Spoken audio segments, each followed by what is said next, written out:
Hello and welcome everyone to the Varsity Tutors Dark Horse series, where we know a few things to be true. One, it's Black History Month. Two, spring training is scheduled to start next week. And three, baseball as America's pastime is also a way to learn about how America has changed and evolved over time. And that's why we are thrilled to have our friends Kira and Jenny from the Yogi Berra Museum in New Jersey here to tell us about one of the great chapters in American history and Black history, the history of the Negro Leagues. Before I turn it over to them, I want to make sure you all know that this is designed to not be a spectator sport. This is interactive. One of the things we all love about games like baseball is we can all play and interact. We want to keep this really interactive. So you'll see a chat box to the right of the screen. Please use that, one, to answer their questions, and two, to ask them questions of your own. In the last 10 minutes or so of today's session, I'll interview them with your questions. So don't wait till the end. Any questions that come to your mind, feel free to fire those in, and we'll do a Q&A session with all of your questions at the end. Also, make sure you've got a camera nearby. One thing we all love about baseball is baseball cards. We're going to give you an opportunity to take a selfie and kind of make your own baseball card with one of the great heroes of Black history and American history and baseball history at the end. I won't spoil the surprise, but you'll want to have a camera nearby. And if you upload that picture to Instagram and tag Yogi Berra Museum and Varsity Tutors, you'll be entered to win a month of our after-school discovery club, which will be fantastic. We'll tell you more about soon, but it's time to say those words we all love to say when we're talking about baseball. I want to turn it over to Kira and Jenny. Play ball. Thanks so much, Brian. Hi, everyone. My name is Jenny Pollock. I'm the education director here at the Yogi Berra Museum and Learning Center. I'm in one part of the museum. My buddy Kira is in the other part. She's one of our great educators who works here at the museum. And first, I just want to tell you, this is one of the largest classes we've ever had in Zoom school with Varsity Tutors. So go ahead and put your name in the chat or where you're from. We would love to just see who's on the call. And go ahead also and put in your favorite baseball team. Are you a Mets fan? Go Mets! Yes! Like I'm often the only Mets fan. Or Yankees, yay, we love the Yankees. Oh no, somebody's from Boston. Oh, I'm so sorry. But that's okay. We still welcome you here at the Yogi Berra Museum. And so before we get started into our program on the history of the Negro Leagues, the first thing we always ask any class, whether they're here in person or on Zoom, is who was the great Yogi Berra? Can anyone tell me, what do you know about him? Yes, he was a great baseball player, but what team did he play for the most part? And what position was he? Go ahead and put in the chat whatever you know. Yes, he's right over there over Kira's shoulder. Yes, looks like people know about his having been in the Navy, fighting in World War II. But the important thing we want to make sure you know about Yogi Berra, if you don't already, is that he wasn't just a great baseball player. He was also known for being a great human being. And what I mean by that is he stood for certain values that we here at the museum think are really important. Values like respect, teamwork, kindness, excellence, all that good stuff. And so really our mission of the museum is not just to remember the life of the great Yogi Berra, but to uphold those values that are so important. And one of the ways we do it, especially during Black History Month, is to share the really important history of the Negro Leagues. So before we get into our little slideshow, now I'm going to turn it over to the great educator, Kira Player, who's going to lead us in a little game. Thank you, Jenny. Okay, so you all know that baseball is all about moving, right? So we thought we'd get moving a little bit with a game called Stand Up, Sit Down. So here are the rules. I'm going to say a sentence or a phrase, and if it is true for you, then stand up. If it's not true for you, then stay seated, right? But of course, we can't see everybody, so you could play this game in your own home, standing up or sitting down, or you could also type in the chat a Y for yes, I agree, or N for no, I disagree. All right, I hope that all makes sense. Here we go. Stand up if you have ever played or watched baseball or softball. Stand up if you've played or watched baseball or softball. Yes, both me and Jenny have watched baseball. All right, go ahead and sit down. Now, stand up if you've ever played another team sport. Stand up if you've played any other team sport. I definitely have. I played a lot of sports as a kid. All right, go ahead, sit down. Stand up if you are not a fan of sports. Stand up if sports just isn't your thing. You're just not that big of a fan. I'm going to put my hand up for that. Yeah, both me and Jenny work at a baseball museum, but we're not big fans of sports. But we Weird. love baseball. Yes, baseball is the exception. All right, go ahead, sit down. Now, stand up if you ever really wanted something and you didn't get it and you thought that was unfair. I feel like everyone should be on their feet for this. You wanted something and you didn't get it and you thought that was unfair. All right, we're seeing lots of yeses in the chat. That's great. Go ahead, sit down again. Now, stand up if you've ever felt left out of a group. Stand up or type Y if you've ever felt left out of a group. Definitely.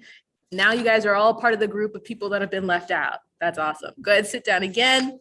Coming up on the end here, stand up if there's ever been an activity that you loved with all your heart. Stand up if you've ever done something that you loved.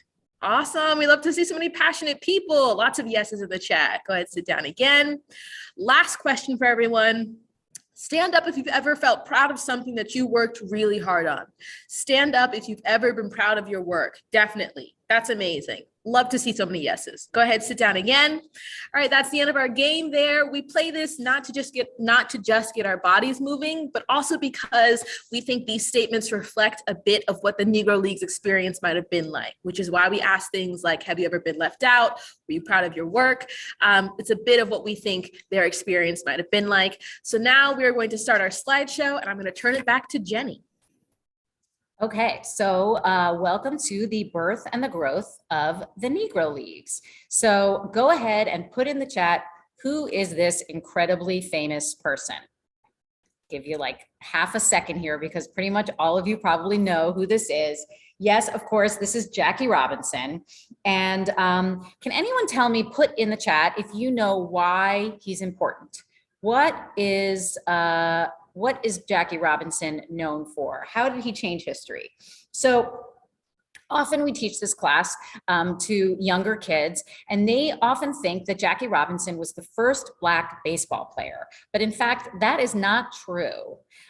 So Jackie Robinson was not the first because Black baseball players have been playing way back to the 1800s for as long as white baseball players have been playing. They just weren't always allowed to play together. So for going back as far as the 1800s, there have been Black baseball players. So our next slide is going to show us the actual first Black baseball player. That's Moses Fleetwood Walker. Moses Fleetwood Walker was a catcher from Ohio, and he is thought of as the first Black baseball player to play for a major league team. That is even before Jackie Robinson, because Moses played for the Toledo Mud Hens, and the Mud Hens were an integrated major league team in the late 1800s. Although Moses is the only Black person on the team. So this next picture shows you a team picture of the Toledo Mud Hens. Moses is in the center there. He's standing tall. And like we said, he's the only Black person on this team, but they are an integrated team. So an interesting thing about Moses is that he is a bare-handed catcher.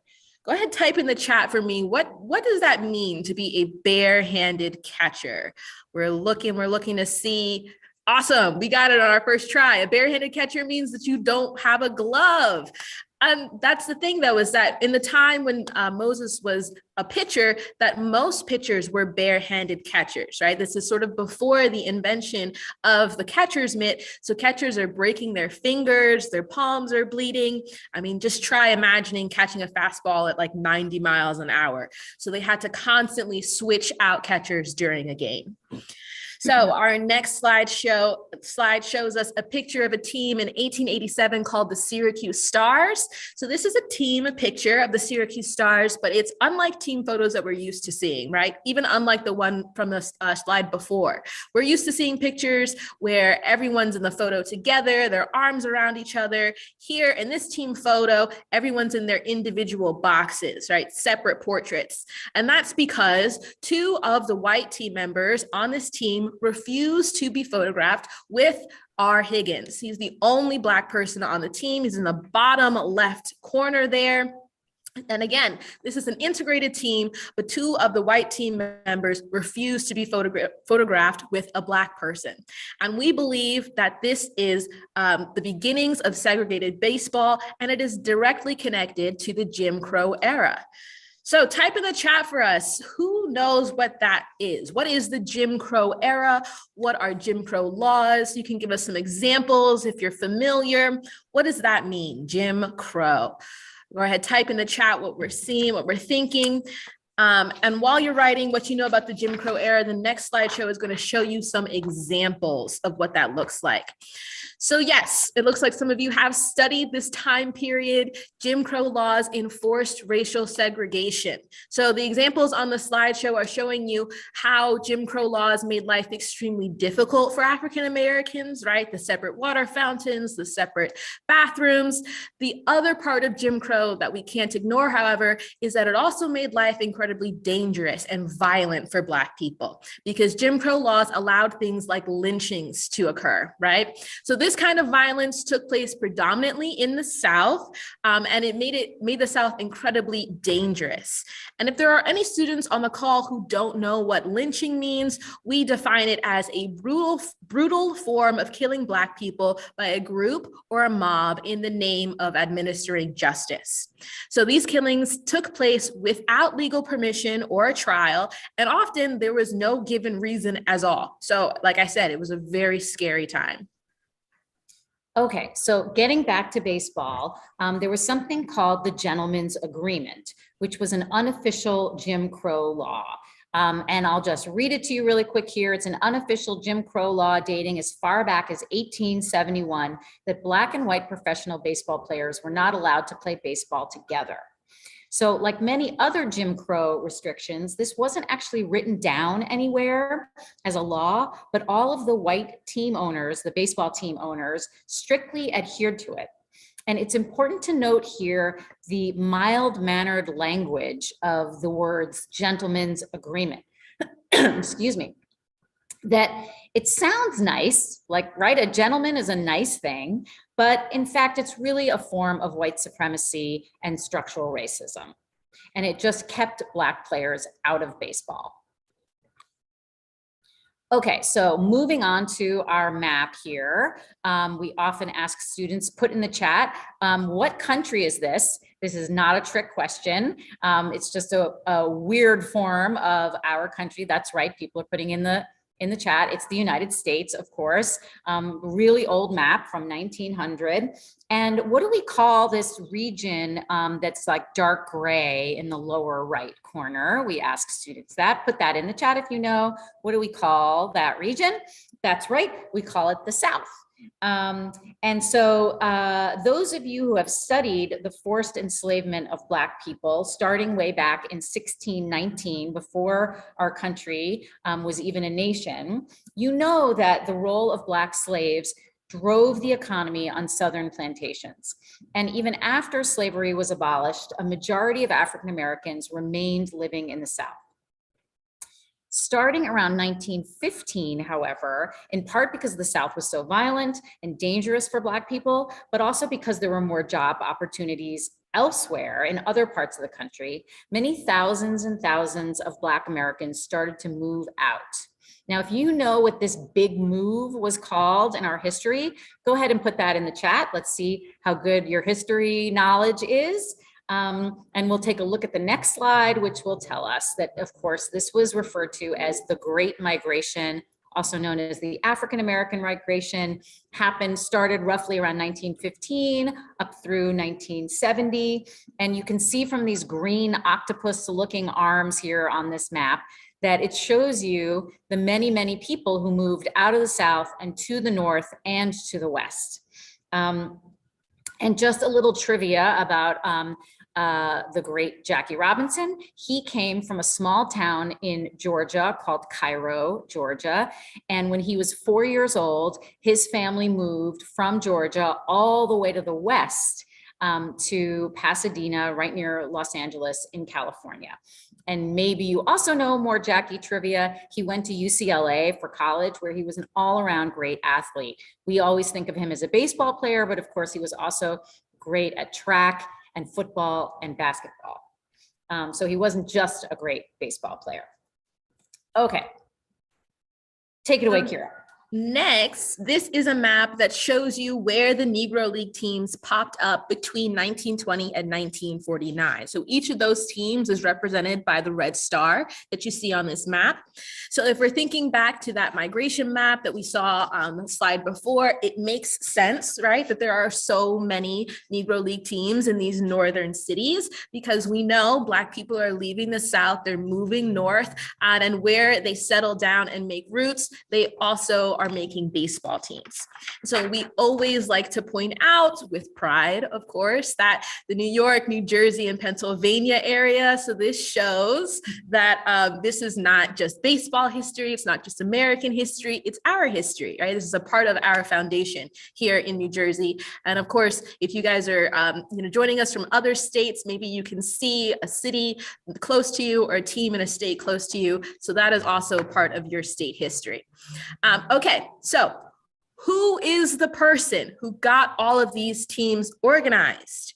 His name was Rube Foster. And in 1920, Rube Foster was known as the father of the Negro Leagues. He is a unique visionary, a leader, and a manager of a Black baseball team. He had also been a great pitcher in Black baseball. And Rube felt that the Negro Leagues presented the Black community with a unique opportunity. So right next to these pictures of Rube, we have a quote here. It says, "We are the ship, all else the sea." So this is a quote from Foster himself. It then became the title of a book called "We Are the Ship" by Kadir Nelson. And so this is where, when we're doing this presentation with our students, we like to open up for discussion as to, what do you think this quote means? What do you think he's trying to say? Who is he talking about? So go ahead and type that in the chat. What does Rube Foster mean here? Who is the ship? What is the sea? Let's see if we can have a bit of a conversation about that. But from our research, we've also learned that what Foster meant by this quote is that the sea represents white baseball, or the major leagues, and the Negro Leagues is the ship. So the message for Black players was that we have to stay together to stay afloat, right? The ship isn't going to sail unless we all do our part, and that the ship would failed, or the ship would sink, if any of these Black baseball players left the Negro Leagues to join the major leagues. And so they're saying that we're not as big, we may not be as big as white baseball, but we can succeed by supporting ourselves and not jumping ship. All right, I'll pass it back to Jenny. All right. So this, of course, what you're looking at here is the 1924 Negro Leagues World Series. On the left is the Kansas City Monarchs, that team right there. And on the right is the Darby, Pennsylvania Hilldales. And the Kansas City Monarchs won the World Series that year, the Negro Leagues World Series, I should say. And as you can see from this photo, there are tens of thousands of fans that turned out for the Negro Leagues championship games. Most people don't realize how incredibly popular the Negro League baseball was. And it was more than just the game itself. Because of Rube Foster's vision and leadership, a whole community of Black athletes, journalists, business people, coaches, managers, restaurant owners grew around the Negro Leagues. And the games may not have been as well documented as the white leagues, but they powered a thriving ecosystem. And this is also important. They were making money. And then in 1947, everything changed. So this is a really famous photo, maybe some of you have seen. The general manager of the Brooklyn Dodgers, that's Branch Rickey there, the guy in the glasses, of course. He broke that gentleman's agreement, you know, that law that said Blacks and whites can't play together. And he brought Jackie Robinson into the major leagues to the Brooklyn Dodgers. This is the moment that sets Jackie apart and made him so important. So question for you all, and you can put answers in the chat. Why did Branch Rickey do this? Why would he hire Jackie Robinson? What do you think? We ask students this all the time. And basically there's three possible answers. So go ahead and put in the chat, why do you think Jackie Robinson or Branch Rickey would hire Jackie Robinson? One of them, the most obvious, is Jackie was a great baseball player, right? He was super talented. Another one was that Branch Rickey did want to do his part for social change. He thought it was ridiculous that black men, that black baseball players weren't able to be in the majors. So he wanted to do his part for that. But also he was a businessman and he knew that hiring Jackie would sell tickets and he would make money. So yes, Jackie was a great player, but ultimately Branch Rickey saw a business opportunity and black athletes drew crowds with their daring style of play, and he wanted a piece of that business. Okay, so our next slide is showing us Rachel Robinson. That is Jackie's wife. She is now his widow because we know Jackie Robinson died a long time ago, was only like 47 years old. And so now Rachel Robinson, she's still alive. She had a birthday this past summer. She's 99, and she is working on the Jackie Robinson Museum, and she's a friend of the Berras, the Berra family. But now we're going to show you a video that's about 4.5 minutes long. So we're pointing out Rachel Robinson here because when she comes up in the video, she's not identified. We want to make sure everybody knows who we're talking about when we see her face. So this video is from Ken Burns's famous documentary series called Baseball.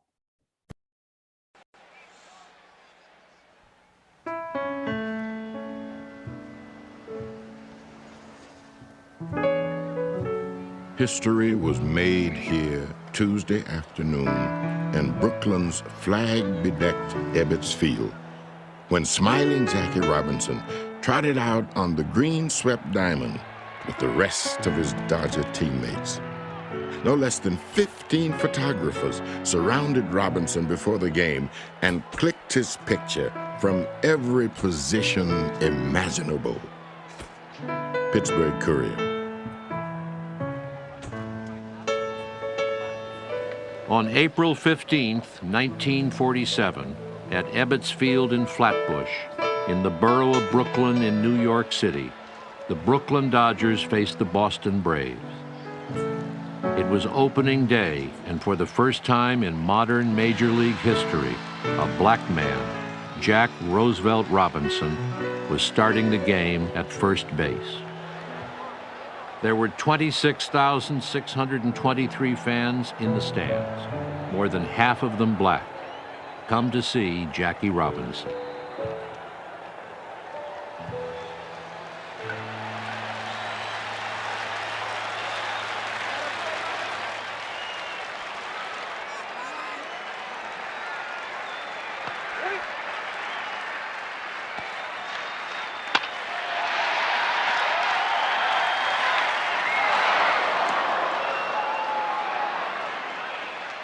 Although Robinson went hitless in 3 trips to the plate, just the sight of him stirred the crowd. I remember the excitement and just the feeling of having gotten through it, and a sense that Ebbets Field itself was small enough so that we kind of felt immediately that we could find our place in it. At least I did. The black fans were so tense and so enthusiastic, and so their expectations were so high and their aspirations were so high that they just reacted to everything. Every swing of the bat, somehow they got something going with the black fans. And white fans, I think, were probably more in a frame of mind to wait and see. There was this overpowering feeling that people's hopes were riding on what Jack was doing as much as their interest as fans in the score.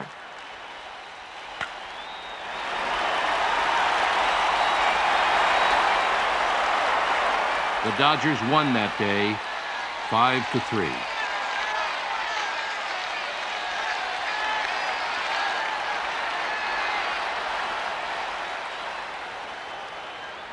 You can almost divide American history in the 20th century before Robinson and after Robinson.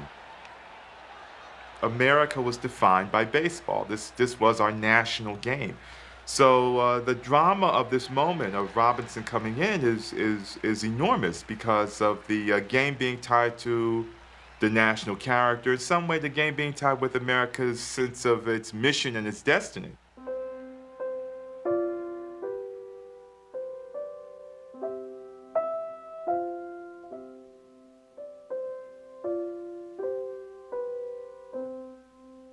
For me, baseball's finest moment is the day Jackie Robinson set foot on a major league field for the first time in 1947.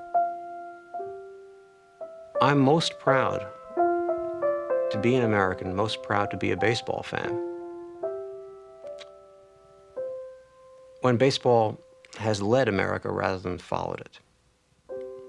It has done so several times, but this is the most transforming incident. I can think of no man having a more difficult road ahead of him than Jackie Robinson did in '47, and no one walking that road more valiantly or more proficiently.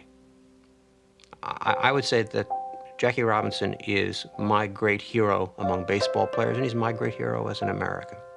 He is an individual who shaped the crowd. Okay, and we're back. Feel free to write in the chat anything you felt about that video. But we're going to move on to the next slide.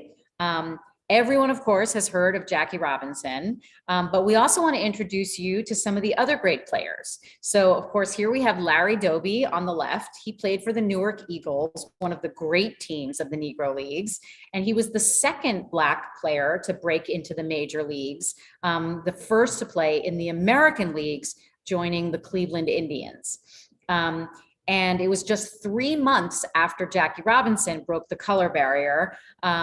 And Doby also ended up in the Baseball Hall of Fame. But sadly, he received none of the notoriety and attention that Jackie did. And he raised his family here in Montclair. So Larry Doby is a local hero to us, of course. And then we have Monty Irvin on the right. He was a star as well on the Newark Eagles. And many actually believed that Monty Irvin would be the first Black player to integrate the majors. And he was originally from Alabama, and during the Great Migration moved up here again to New Jersey, to a town called Orange, and actually to Patterson, New Jersey. That was all during the Great Migration. And Monty Irvin was the first Black player to play on the New York Giants, now, of course, known as the San Francisco Giants.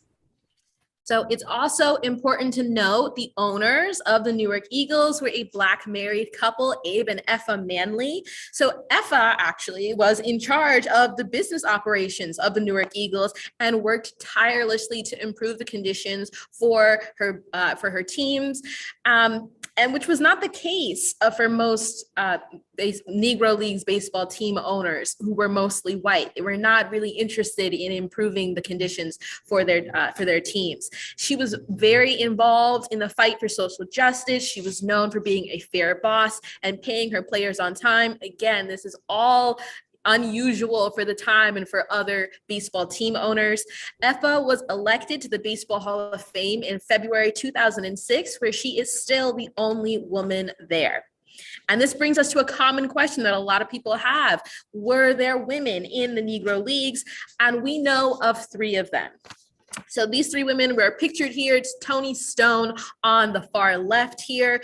And so just a little trivia or a fact right before we get into exactly who these 3 women were is that bringing women into the Negro League started in the 1950s, when popularity and audiences for these games were starting to dwindle. It was sort of a last-ditch attempt by the team owners to try and get more people to come back to the stadiums to watch these women play. It didn't really work for them, but we now have these 3 women in our history books because of it. So first up, we have Toni Stone all the way on the far left. Like I said, she played for several Negro Leagues teams before she signed to play second base for the Indianapolis Clowns in 1953. She is taking the position left open by Hank Aaron, another really influential Negro Leagues baseball player. He leaves to go play for the Milwaukee Braves, leaving that position open for Toni Stone. In the middle there, we've got Mamie Peanut Johnson, also playing for the Clowns in 53. She is a pitcher. She is a catcher, excuse me. No, I was right. She is a pitcher. Just follow the script, Kara. Yes, she is a pitcher.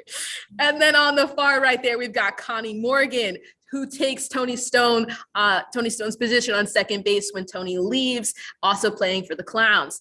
So these are three extraordinary women. They are all trailblazers, but they faced enormous harassment, intimidation, and abuse for not just being Black, but for being women playing baseball.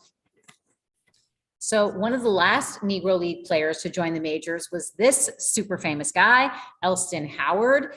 He was the first Black New York Yankee. Now, Howard didn't join the Yankees until 1955. That's 8 years after Jackie breaks the color barrier. And the Yankees were very slow to integrate, and they took some flack for that. So on the left here, we have a picture of Elston when he was with the Negro Leagues. He played for the Kansas City Monarchs. And on the right, of course, is here he is with the great Yogi Berra, who became his catching mentor. And they were also great friends. Now, the important thing to point out here is that the integration of the major leagues was really important and a positive step toward undoing racism in baseball. But the integration also meant that the audience for the Negro Leagues games grew smaller and smaller, and because Black fans wanted to watch their favorite players that were joining the majors. By about 1960, all of the Negro Leagues teams dissolved, which meant that all of the businesses and the whole ecosystem around the Negro Leagues, the journalists and coaches and managers and restaurant owners and all those people, thousands of Black Americans, lost their jobs. So on the one hand, integration is a good thing. Blacks and whites should be able to play together. But on the other hand, there were many devastating consequences for most Negro League players. The leaders and the Black community in the business of baseball. Not every Negro League player suddenly got hired by a white team. Okay, so we're going to bring you up a little bit to the present. So this is an old picture of Hinchcliffe Stadium, which is right here near the museum in Paterson, New Jersey. It's the only original Negro League stadium in our area in the Northeast. I think there's 5 or 6 others around the United States. So here's how it used to look. And of course, it was home to the New York Black Yankees and the New York Cubans. And Larry Doby got to play here when he was growing up in Paterson, New Jersey for Eastside High School. And here's how it looks today. Sadly, it's really run down and fallen apart. And just, of course, is nowhere near the great shape it once was in. But there is hope. There is a plan to totally restore this to its original glory, though it's some $100 million project that the city of Paterson is determined to accomplish. And of course, raising that kind of money is slow. All right, so we are going to fast forward into the present day and start thinking about Black leadership in sports right now, 60 years after the end of the Negro Leagues. So someone write it in the chat there. Who is this very famous person on your screens? Type it in for us, please, please, please, because some of our students don't seem to recognize who this guy is. It's Michael Jordan, of course, right? So maybe you're thinking to yourself, wait, Michael Jordan's a basketball player. We've been talking about baseball. What's the connection here? So the connection is that Michael Jordan is the only Black majority owner of a sports team in all 4 major sports. So the 4 major sports in the US are baseball, football, basketball, and hockey. Not soccer, hockey. And we should note that to be a majority owner means that you own more than half of the team by yourself, right? So there are definitely other owners of color in American sports, but they are partial owners, right? So they own this team with a group of other people. Michael Jordan is the only Black person to own a team, the Charlotte Hornets, by himself. This is where we also like to have a conversation with our students, and we want to bring up that conversation here in the chat. How do we feel about this? What does that mean? What does that say about our country, about sports, that this is happening in 2022? So please type in the chat with us. What does that mean to you? Does it tell you a bit about how far we've come, how far we have to go? Let's just see some of those answers in the chat. And of course, this is also part of the larger conversation of whether or not integration was a good thing, since, of course, it allowed, like Jenny said, blacks and whites to play together. But with integration came the destruction of the Negro Leagues and so many jobs lost for thousands of Black Americans. So again, we encourage you all to have this conversation and talk about race and racism in the world of sports. So moving on, we have our final slide, a composite of trailblazing athletes of color. So go ahead, type in the chat, blow the chat up with all the names of these Black athletes that you can recognize. Of course, you've got LeBron James, the GOAT, in the top left there. We've got Serena Williams, Simone Biles, maybe someone recognizes Satchel Paige there. And of course, we also have Jackie Robinson. That's how we're going to end today, the same way that we started with our friend Jackie. And I'm going to pass it back to Jenny. Or I think we passed it back to Brian at this point. Right? Yeah. Hey, thank you guys so much. We'll make sure everyone has an opportunity to get ready. We mentioned at the beginning that we want to make sure you guys have an opportunity to kind of make your own baseball card with one of the real heroes of American history, Black history, and baseball history. We talked a lot about Jackie Robinson today, and Jenny is actually standing right in front of one of the most popular and famous photos of Jackie Robinson. And so I'm going to turn it over full screen there so everybody can get that picture. Hopefully you guys have your cameras ready. And yeah, we'll give you about 10 seconds here to get a picture with the great Jackie Robinson.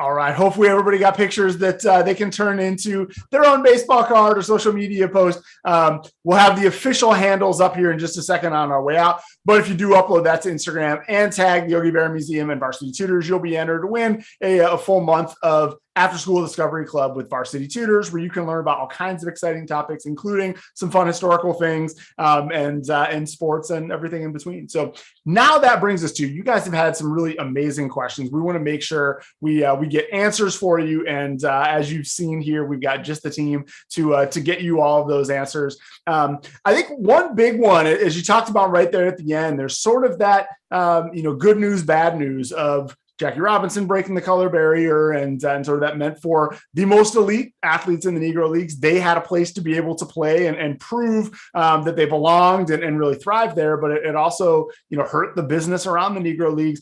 Do we have any record of what did Rube Foster think about that? Going back to the beginning where you mentioned we are the ship all else to sea. Did he have any thoughts about, hey, people were jumping ship and do we know how he felt about it?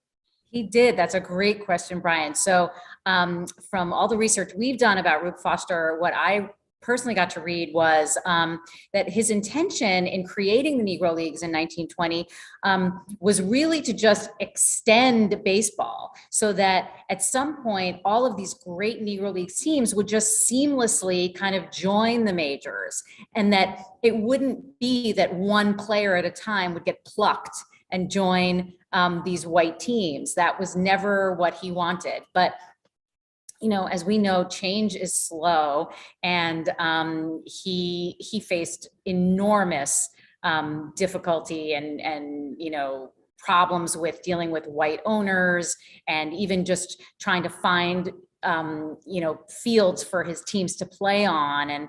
And he truly was this visionary, and he was almost entirely alone in what he was trying to accomplish. It's great that, now we're getting more light shed on all the amazing accomplishments, all the amazing athletes and everything, because it must have, for someone like him and for some of these players and managers and everyone, sort of felt like, they started to reach the pinnacle, and all of a sudden that was kind of taken away from them, which I guess leads to another question a lot of people had is, are any of these teams still around in any way? Did anything get absorbed into the minor leagues? I know you mentioned part of the goal was to get into the major leagues. We saw the stadiums have decayed a little bit. Are there any, kind of permanent places that some of these teams have still hung on there? As far as I know, no, there are no more existing Negro Leagues teams. What still does exist is I think I mean, the last time I Googled it, it was a while ago. I think there's 6 original Negro League stadiums. I think there's a couple in California. I think there's one near Atlanta. There's the one near us in Patterson. And I think there's one in Cleveland. And of course there's lots of memorabilia, everyone should try to check out the Negro Leagues Museum in Kansas City if they can. We were lucky enough to get a great exhibit on loan from them, and it is now touring the country. Thankfully there's hundreds and thousands of people who have kept these stories alive, and there's documentaries about this and so much to read. Thankfully that's how I was able to learn to be able to teach this class. Having talked to quite a few people, it's still on my list. A lot of people have their list of stadiums they want to visit, but the Hall of Fame in Kansas City is getting more and more recognition. It's kind of, home of the Kansas City Monarchs, we talked about a little bit. And, it's great to see all that attention coming in. And we were talking a little bit before that Buck O'Neil, who had been one of the biggest advocates for making sure that all these players and teams kind of get their fair due and are shown off a little bit more. And Cooperstown in the official Baseball Hall of Fame, that, more light was shed on the Negro Leagues Hall of Fame in Kansas City. He just got in the fall to the Cooperstown, the Baseball Hall of Fame. So it's great to see some of these things getting resurrected. I really thank you. About time, right? All that you did, to have the exhibit there and bring that to all of us here. Hey, one more question, just sort of about that tipping point with Jackie Robinson. A lot of people wanted to know, why didn't it happen sooner? And we have people calling out, we know, Willie Mays, you mentioned Hank Aaron. There were these amazing players that could have made a difference. The goal is to win. We've got a lot of, armchair general managers and managers out there saying, like, why didn't someone else jump the gun a little bit earlier so that they could win championships? Because all these talented players were, available, but not being, used. That's such a great question. I'm sure it's a rather complicated answer that, I'll be honest, I don't know all the ins and outs to, except that I will say that in around 1945, 1946, we were still at war in World War II, and Jackie was in the Army. So he was fighting overseas, as was Monty Irvin and many baseball players who eventually made it into the Hall of Fame. So I have a feeling that maybe have been part of it. And also, like, just as we were saying before, changing people's feelings about race is, a Herculean task. It just was something that was really slow. And it was still the time of Jim Crow, essentially. So I wish I knew more about that period, but I think that's some of the answer as to why it took so long. Point out, Jenny, like you said before, that maybe you didn't say it here in this, that Jackie Robinson was also chosen because he had like a really great manner about him, right? And that people felt he had been to college, he'd fought in the war, he was considered mature, he was already like 26 which is kind of late for a baseball player back in those days. But yeah, there was so much about his character and his personality, in addition to his athleticism, that led to why he was chosen. And thank you for that. Actually, I love that you brought up, World War II and all that kind of leading. This happened, right after, when a lot of these players could be back in the States and ready to compete. We know, the Great Depression led into World War II, and it's just sort of a kind of a neat reminder that baseball history is American history. That, I remember as a kid seeing in almanacs, the Google of the day, sort of, hey, there was no champion in this year, or these great players didn't play for these couple of years and learning it was because of the war. And you can't separate the two, which makes, for all the baseball fans out there, I know so many people, were calling out their favorite teams and projections for the season, all those kind of things. Baseball is a great on-ramp to learn about history because, it's been going on for, 150 years in the professional level. It's a great way for us to all learn. Leads to maybe one more question for you guys. What do we know about Jackie Robinson's experience, right? I think we kind of exalt him as this hero, that, he broke the color barrier. He was a great player, won some championships and all those kind of things. But I'm sure there were some moments for him that weren't, particularly, delightful or thrilling. What can you tell us about what his experience was like? Well, You mean his experience? Well, the interesting fact that I was just going to point out a second ago that I think leads to this is that he actually only played with the Kansas City Monarchs on the Negro Leagues for 1 year. So you can imagine what it must have felt like to be one of those other great Negro Leagues players who had been with whatever team for years and years, to not be the one to get picked. But in terms of Jackie Robinson's experience once he joined the major leagues, which is what I think you're referring to, that the clip we show is very positive and lighthearted, and how exciting it must have been to, that first day, the first Black players playing on a white team. But the reality of it is that he suffered horrible treatment, not just from fans who threw garbage at him and tomatoes and horrible, things, but also from a lot of his teammates. A lot of his teammates were incredibly racist and not so welcoming to bring him into the fold. And he had to just take it and be sort of stoic and show the kind of grace and integrity that he had. And it must have been unbelievably horrible.